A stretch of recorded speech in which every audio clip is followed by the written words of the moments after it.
Ahí te van las hojas. Aviéntame más tamales. Pascual Orozco, 1911. Hola a todos, bienvenidos al podcast. Hoy vamos a seguir hablando sobre toda esta onda de la revolución y sobre qué pasó. Ayer nos habíamos quedado en un tema bastante interesante, entonces Ok, nos quedamos en el capítulo anterior en lo que era la rebelión orquista. Y bueno, cerramos el capítulo con la toma de las Tres Juárez. Bueno, ¿qué pasó después? Básicamente, el gobierno de Madero, al ver que se estaban formando estas revueltas por parte de Pascual Orozco, envió a uno de sus generales, Victoriano Huerta, que era un antiguo comandante porfirista, pero que al momento de Madero llegar al poder, pasó a su bando. Bueno, Madero lo envió también al ejército de Carranza, porque estaba relativamente cerca, así que fueron en conjunto para detener esta rebelión, lo cual funcionó. Realmente Orozco no tuvo ningún triunfo militar a partir de salirse del maderismo. sí, ya no tenía tanto apoyo, sí. Exactamente.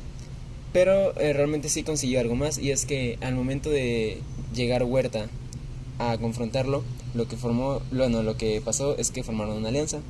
De esta alianza surgió todo un grupo de candidatos antireeleccionistas que concordaban en que el gobierno de Madero no era correcto o no era lo que ellos esperaban, y básicamente se juntaron para formar una revuelta mucho más grande, que dio pie a uno de los eventos más trágicos de la historia mexicana. la decena trágica. Sí, fue un evento justo, su nombre dice todo, trágico. En el que, bueno, como decía Emiliano, pues estaban todos estos de que Félix Díaz, Manuel Mondragón y todos ellos, en el que pues un día eran como las 7 de la mañana y empezaron pues todas las revueltas así en las calles de la Ciudad de México. Y justo ese día Madero estaba en Chapultepec y pues ya fue hacia la marcha de la lealtad. Obviamente ese día hubo muchos civiles muertos porque ya era darle a quien se cruzara, o sea, A ya se era... moviera. Sí. Y pues designaba a Victoriano Huerta como jefe de la plaza, pues para defender todo esto del gobierno. Pues se le llama decena trágica porque fueron 10 días y en los que, o sea, bombardeos, todo el centro histórico estaba rodeado de cadáveres y hasta los quemaban para evitar todo ese tipo de epidemias y que se propagaran muchas cosas, porque pues había en las calles Cantidad indulgente sí, de cadáveres sin ningún o sea, tipo de higiene, sin ningún tipo muy, de... Ajá. muy mal. No se contaban las bajas, era Sí, simple destrucción. de febrero del 9 al 18, Victoriano Huerta, o sea, como que el hermano de Madero le dice, oye, Victoriano Huerta te va a traicionar. Entonces como que, digamos que no sé, lo ponen a prueba o algo así. Y el 17 de febrero pues van justo contra, o sea, sí, lo traicionan. Entonces van y encierran a Madero. Y después, o sea, encierran el 19 a Huerta y a Pino Suárez, en las que pues todas las otras fuerzas, o sea, todo eso estaba muy mal. Y el 22 de febrero de 1913, pues ya fue cuando matan a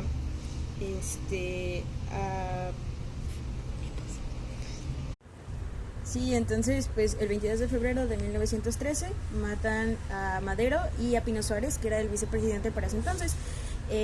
A este primero le dan 2 tiros en la parte posterior de la cabeza y al otro le dan más de 10 balas. Y bueno, justamente después de la escena trágica, México se queda sin un líder político estable, que era Madero. Además de formar muchas revueltas en todos los caudillos, porque de cierta manera cada uno tenía cierta perspectiva de Madero, y algunos eran muy cercanos, como por ejemplo Villa, o tenían ideales en los que concordaban mucho, como por ejemplo Carranza. Y justamente ahora hablaremos de este último, ya que después de la escena trágica, el usurpador del poder fue Victoriano Huerta. Este excomandante de Díaz vio la oportunidad perfecta, subió al poder, y no tardó mucho para que el ejército de Carranza tomara cartas en el asunto, siendo así que el próximo golpe de estado fuerte dentro del país fue el ataque en contra del gobierno de Victoriano Huerta, el cual triunfó básicamente. Entonces al final quitan a Victoriano Huerta del poder es exiliado de nuevamente hacia Estados Unidos y termina falleciendo antes de llegar. Sí, hubo muchos revolucionarios en este caso, o sea, son muy mencionados, o al menos por lo que hemos hablado, bastantes, pero principalmente se dividen en cuatro, que era los del norte, liderado por Francisco Villa, conocido como el Centauro del Norte. Tiene muchas batallas destacadas, como la de Ciudad Juárez en 1911, la de Zacatecas en el 14 y la de Celaya en 1915, que como lo decíamos, en Ciudad Juárez era muy importante justo porque estaba pegado hacia Estados Unidos y pues era el paso de armas, era el paso de comercio, era el paso de todo eso. Sí, y pues el ejército de la División del Sur, liderado por Emiliano Zapata, también conocido como el Caudillo del Sur, que tiene también muchas batallas, como la de Montemorelos en el 1911 y la de Cuautla en el mismo año. Tenían ideologías pues muy parecidas, o sea, por la restitución de tierras a campesinos y trabajadores agrícolas, y pues esto se consolidó pues en el Plan de Ayala. También habían otros, como en el noreste, Carranza, y en el oriente con Obregón. Bueno, justamente después de tener este desbalance político dentro de México, ya que faltaba la figura de Madero, se empezó a plantear una nueva reforma o una reestructuración de la Constitución que teníamos hasta ese momento, la cual llevaba mucho tiempo sin ser actualizada. Entonces, básicamente de esto se encargó Venustiano Carranza. Sin embargo, sabiendo que estaban todas estas facciones militares, que eran cada uno de los ejércitos divididos por el país, era necesario un consenso para que, en lugar de que siguiera habiendo revueltas constantes hasta que simplemente el país se destruyera, hubiera un acuerdo por parte de todos en el que, pues si bien no se podía complacer a todo el mundo, porque nunca es posible, hubiera la mayor cantidad de garantías para cada uno de los revolucionarios por separado y el pueblo que representaban. Así que, para lograr esto, Venustiano Carranza concilió lo que sería después el consenso de Aguascalientes.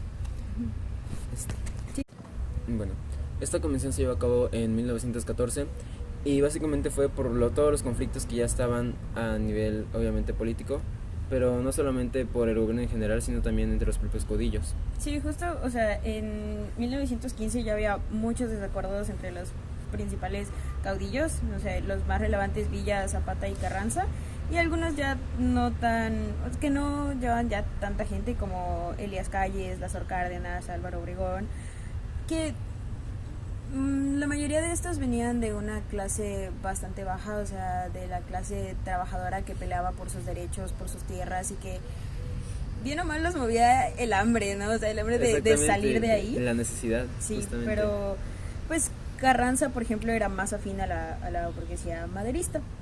A pesar de que estos tres caudillos habían pactado la renuncia a la presidencia durante la Convención de Aguascalientes, Carranza buscaría ser reconocido como presidente de la nación, cosa que a muchos no les pareció. Ajá. Y es que básicamente era eso, que al momento de ser la Convención de Aguascalientes, era necesario que estuvieran todos presentes, ya que si Carranza se promulgaba, se trataba de poner a sí mismo en el poder, que era su plan original, obviamente iba a haber muchos desacuerdos, porque justamente la visión que tenía el pueblo de él es que era un burgués. Sí. Una persona perteneciente a la clase más alta y que básicamente no vivía el día a día de lo que se estaba viviendo realmente en el México campesino. Y justo por eso la convención pues le dio el cargo, pero como jefe del ejército constitucional, y elegirían a Eulalio Gutiérrez Ortiz como el presidente interino. Exactamente, como el presidente interino. Además de que esto pues alivió muchas de las tensiones que había entre los caudillos, sobre todo entre los desacuerdos del norte y del sur con Zapata, Villa y Obregón. Y también, al ser Zapata y Villa como los representantes del pueblo más bajo, pues básicamente ya empezó a verse un frente unido. Sí, y bueno, la respuesta de Carranza sería dar marcha a una nueva rebelión en 1915 para desconocer a Gutiérrez Ortiz y proclamarse el mismo presidente. De febrero a octubre de 1915, pues justo hubieron muchas más revueltas, fortaleciendo de algún modo a los carrancistas y debilitando el poder militar de Villa y de Zapata. aunque después Carranza volvería a la Ciudad de México en enero de 1916 en calidad de presidente interino y con el reconocimiento internacional tanto de Estados Unidos como de muchos países de Europa. Y pues bueno, Carranza es a día de hoy, bueno, incluso hasta el día de hoy, recordado por básicamente lo que hizo en su mandato de presidente, lo cual fue la Constitución de 1917, Sí. en el cual, pues bueno, tomó muchos aspectos para tratar de darle la mayor cantidad de garantías a cada uno de los caudillos y de movimientos rebeldistas o revolucionarios que estaban en ese momento, además de retomar ciertas ideas de otros personajes anteriores. Ajá, de la Constitución de 1857.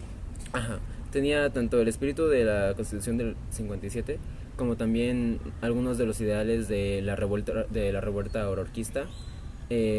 Retomó ideales maderistas. O sea, básicamente la Constitución de 1917 es el producto final de todas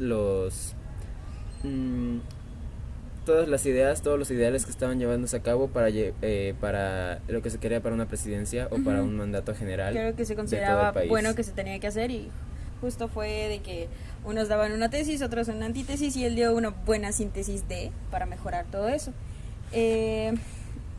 Tuvo sede en Querétaro y pues el Congreso estuvo principalmente dividido entre los partidarios de Carranza y sus opositores, encabezados por Álvaro Obregón. Esta fue promulgada el 5 de febrero y hablaba sobre... dio como muchos artículos justo para mejorar eso, entre los que destacan el artículo 3, que estableció el derecho a una educación obligatoria, gratuita y laica, el artículo 27, que reafirmó que las tierras y las aguas dentro de las fronteras son propiedad de la nación, el artículo 41 sobre el sufragio universal y el 123, que garantizó el derecho a la huelga, a jornadas laborales de 8 horas y a la fijación de un salario mínimo, que bueno, o sea, era de lo mejor que se podía escuchar en esos tiempos, o sea, algo ya por lo que habían estado peleando. Justamente esta constitución es muy reconocida por eso, ya que fue la primera constitución en nuestro país y en prácticamente toda Latinoamérica que reconoció el derecho a los trabajadores a tener un salario digno, a tener prestaciones, a tener un horario establecido, prácticamente a no la explotación y el respeto por el trabajo de cada persona, el trabajo individual.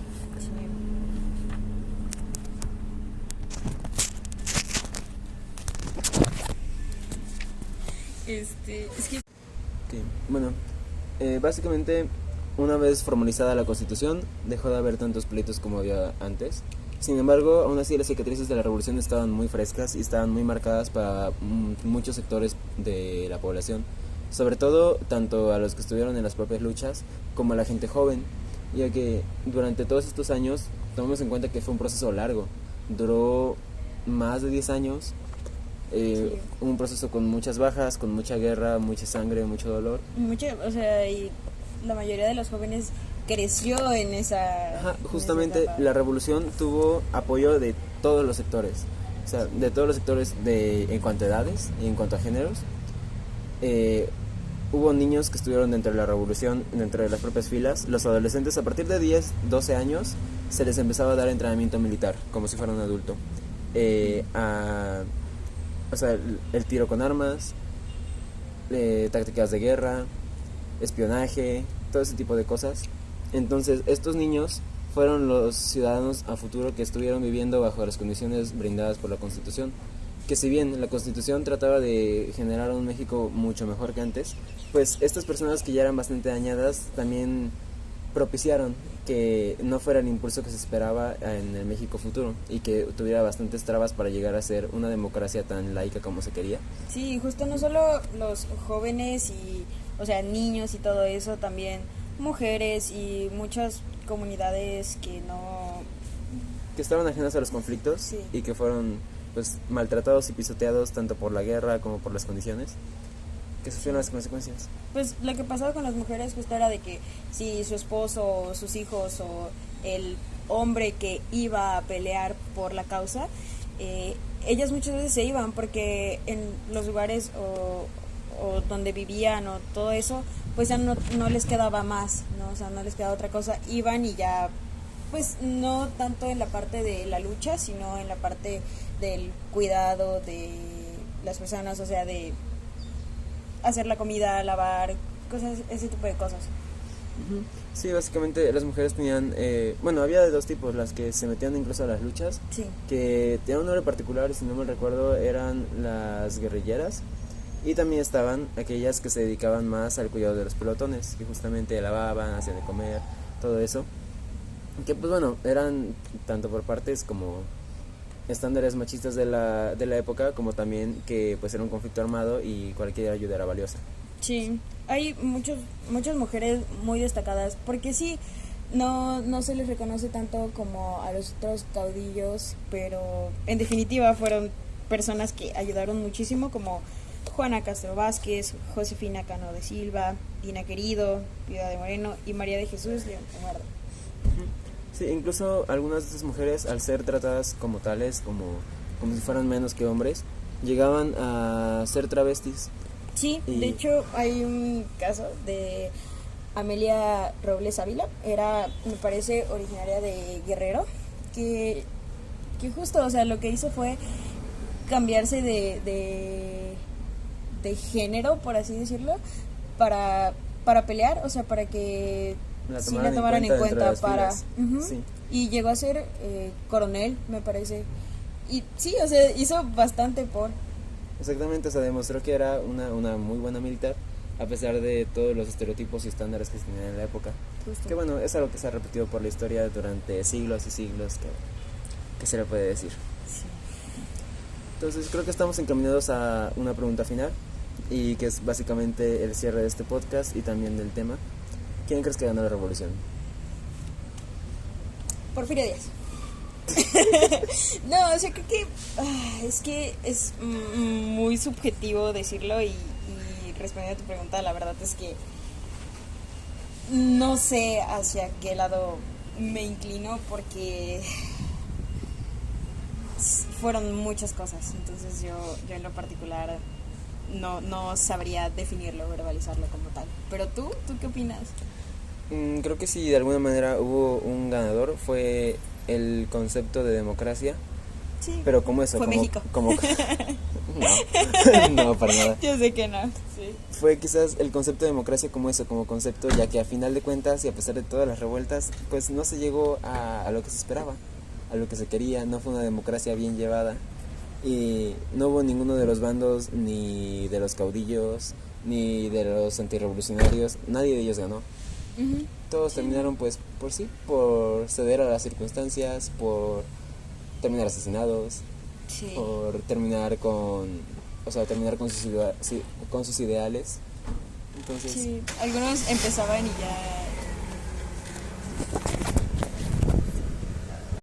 exactamente. Entonces, pues a mi parecer no hubo ganadores, al menos no como personas, tampoco tanto como idealistas, sino más bien como un concepto de democracia futura, pero en el mero momento nadie Sí, resultó ganador. fue probablemente, o bueno, es una base de muchas cosas, o sea, porque bien o mal, si no es que cambiaron, porque no, o sea, no se logró un cambio inmediato, como Se muchos, esperaba así y como creían muchos que de que decían, constitución porque y ya sí, México nuevo. de que 3 meses y ya, o sea, no, porque hasta el día de hoy seguimos viendo muchas cosas parecidas, o sea, que no se respetan los salarios mínimos, las horas de trabajo, la educación Laica gratuita sí, y buena. y buena, de calidad sobre calidad. todo. Pero sí fue, yo siento que sí fue una base para... Fue un movimiento necesario Sí, en para nuestro definitiva. país y o sea, para la sociedad del momento. O sea, sin duda a día de hoy hemos mejorado como sociedad en ciertos aspectos, no puedo decir que en todos, ujú. y también a nivel de derechos humanos, pero bueno, eso ya no es solamente tema nuestro, sino que a nivel mundial ha Es que evolucionado teníamos mucho. que, sí, estamos muy rezagados en muchos temas, pero no podíamos quedarnos tan atrás y deshumanizar tanto. Tanto, justamente. Sí, Entonces, pues bueno, creo que esa es nuestra conclusión. A nuestro parecer no ganó nadie, y hasta la fecha no hay ganadores. no, Simplemente hay esperanzas. Hasta luego. hasta luego.